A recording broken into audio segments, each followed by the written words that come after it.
Sidangannya sebelumnya bahkan hanya bisa curhat melalui sambungan daring atau hanya difasilitasi untuk berbicara lewat layar TV plasma. Disitulah Amar pun mengungkapkan sejumlah keluh kesah dan permohonannya. Lantas bagaimana dengan jalannya sidang yang kembali digelar siang tadi? Apakah secercah harapan pun sedikit terbuka untuk Amar, di mana seperti apa yang menjadi harapan dirinya, kuasa hukum, keluarga, bahkan warganet? Amar akhirnya bisa dihadirkan langsung di ruang sidang. Ataukah justru curahan hatinya tak memengaruhi apapun, sehingga sidang kembali digelar secara daring? Jalan-jalan ke rumah Sultan dikasih ketan. Cakep. Aku pikir itu setan, ternyata itu mantan. Amar Zoni secara belak-belakan mengungkap akan membalas rasa sakit yang pernah dilakukan Iris Bella.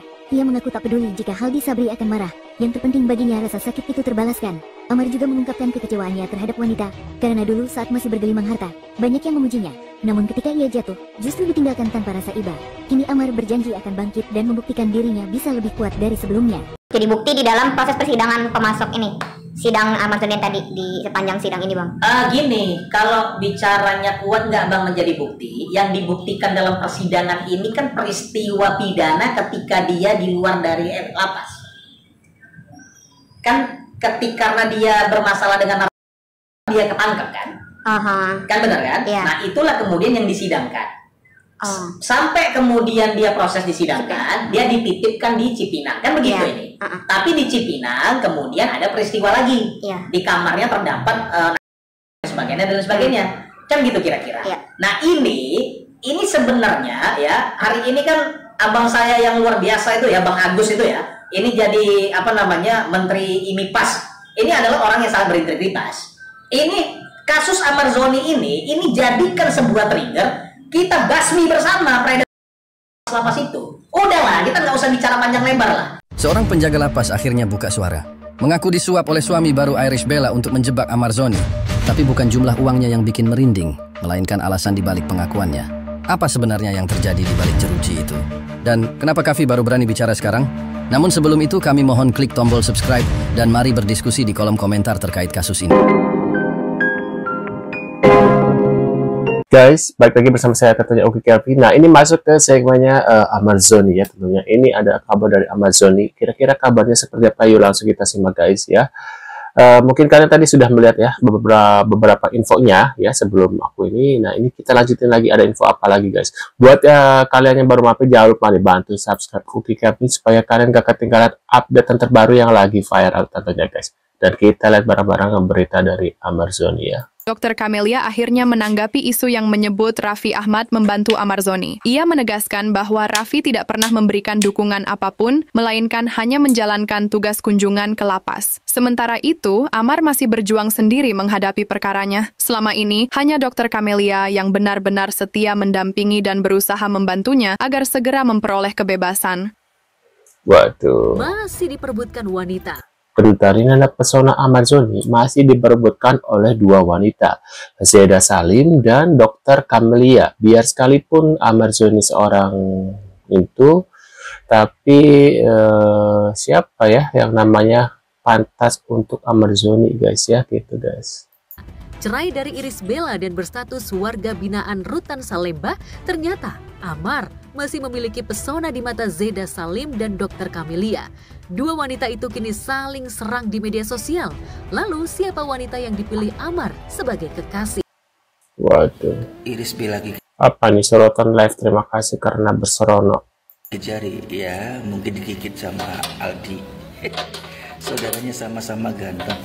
Iya, tiga bersaudara Amar Zoni itu memang ganteng-ganteng. Itu dijebak abang. Jebak. Terima kasih bunganya Ati Anggar. Terima kasih ya. Waduh.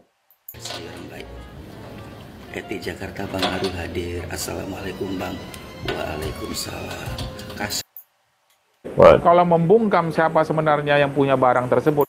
Apaan Iskandar SH baca soal ekspeksi Amar Zoni di sidang ya. Memang barang itu ada pabriknya di dalam rutan. Kan tadi sudah saya katakan bahwa ada yang memasukkan barang tersebut ke dalam rutan dan di DPO kan. Tolong cari dong. Penyidik polisi mencari itu DPO supaya terbongkar semua. Barang itu dapat dari mana? Kok bisa dia masuk ke dalam? Kan CCTV lengkap itu di rutan. Tuh, lengkap ya. Kan pemeriksaan juga ketat, kita sebagai kuasa hukum, sebagai pengacara, ketika kita tanda tangan kuasa kepada klien kita di dalam di dalam rutan itu, kita diperiksa benar-benar mana KTP Anda, mana identitas Anda, mana surat kuasa Anda. Kan begitu kepada lawyer yang akan tanda tangan kuasa kepada klien kita dalam rutan. Nah, kalaupun belum tanda tangan, kita bawa formatnya, bawa format kuasa, surat kuasa yang akan ditandatangani klien kita di dalam. Tuh guys ya, emang ketat katanya ya di dalamnya. Kok bisa ada barang seperti itu gitu ya? Nah, ini orang yang belum tentu jelas siapa orangnya bisa masuk, dan sekarang DPO. Ada apa?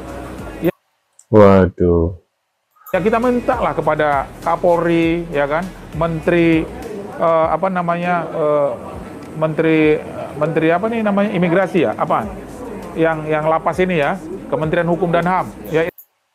Saya kan orang Minang, seharusnya saya dong punya apa nih Amazoni orang Minang, Selatan, Padang ya. Cerita Amazoni pernah kesempatan untuk bisa membawa nama Minang, nah seperti itulah. Waktu itu pindahin ke Maralabuh, nah tinggal sama kakek. Umur? Waktu itu masih umur 16 terus tinggal di sana, jo kakek, jo nenek almarhum. Tapi bapak pindah ke Jakarta, saya tinggal sendiri di sana. Saya harus belajar hidup. Jadi di saat itu saya nggak tahu kegiatannya mau ngapain, karena saya nggak boleh sekolah. Jadi saya benar-benar mikirin bagaimana untuk hidup di sana. Zaman dulu Maralabuh ya berapa belas tahun yang lalu itu sepi banget masih kali ya? Masih sepi, terus juga masih suka mati lampu. jam 5 lah mati lampu di situ. Nah, itu kerjalah di situ sama bapak kakek, bantuin kakek kayak pagi-pagi subuh tuh subuh tuh kayak ngasih ayam makan dibawa ke rumah gadang ya. Terus juga bantuin kakek ikut ke potong gata di ladang. Tuh habis itu, tapi kan nggak dapat uang ya. Kita kan mau cari uang gitu kan. Gimana caranya? Karena saya nggak disupport uang sama bapak kan. Akhirnya ikut lah jauh kawan-kawan itu mengambil pasir. Ikut jadi mengambil pasir di situ. Ada 50.000 satu kongkangan. Oh tapi tahun segitu 50.000 gede ya kan? Lumayan untuk beli teh telur sama rokok Numil waktu itu. Lalu dari situ ambil kasia, habis salah ambil kasia, cetak batako. Cetak batako tuh dapat 100.000 kalau nggak salah tuh. Nah habis itu ya udah begitu terus. Tapi ini ada saksinya si Takim itu saksinya. Jadi di saat itu saya itu punya pikiran, saya nggak mungkin akan seperti ini terus hidup saya. Saya harus berkembang gitu kan. Jadi akhirnya saya ketemulah sama Sile. Belajar Sile di situ. Belajar Sile tuh. Lah itu ini lagi belajar Sile. Ya tapi ini udah pas di Jakarta ya. Jadi sebelumnya belajar Sile Harimau juga di sana, Sile tuh juga kan. Terus terinspirasi nonton film Rantau. Film Rantau kan ini Datuk Gampo Alam yang sekarang guru saya. Datuk Gampo Alam ini kan yang koreografernya di Sile Merantau. Nah, di situ saya pengen banget ketemu sama Datuk. Pengen banget belajar sama Datuk. Dan saya ngerasa kayak saya juga punya potensi untuk bisa sama seperti Iko Wais di sana. Kan Iko Wais kan orang Betawi gitu. Saya kan orang Minang. Seharusnya saya dong punya kesempatan untuk bisa membawa nama Minang. Nah, seperti itulah. Waktu itu saya sudah bawa Sile ke Malaysia, ke Hong Kong, terus juga pernah ikut Porda, pernah juara 2 juga. Luar biasa. Nah, akhirnya tapi berpikir kan, bagaimana caranya saya untuk bisa dikenal kalau saya itu juga punya silat. Akhirnya saya pergilah ke Jakarta. Singkat ceritanya saya di Jakarta, saya cari teman-teman yang berhubungan dengan seni. Akhirnya masuklah ke SAS. SAS itu Sakti Teater Studio. Sampai 3 tahun lah belajar seni teater di sana, di teman-teman IKJ juga. Gitu kan. Sampai di sana, ya udah. Nah ini tapi yang saya tidak melewati fase di mana saya kalau kata orang kan harus dari figuran dulu, terus nanti jadi supporting, jadi peran pendukung, peran pembantu, baru peran utama. Di sini saya percaya sekali Allah ketika mengatakan kun fayakun, jadi maka jadilah memang secepat itu.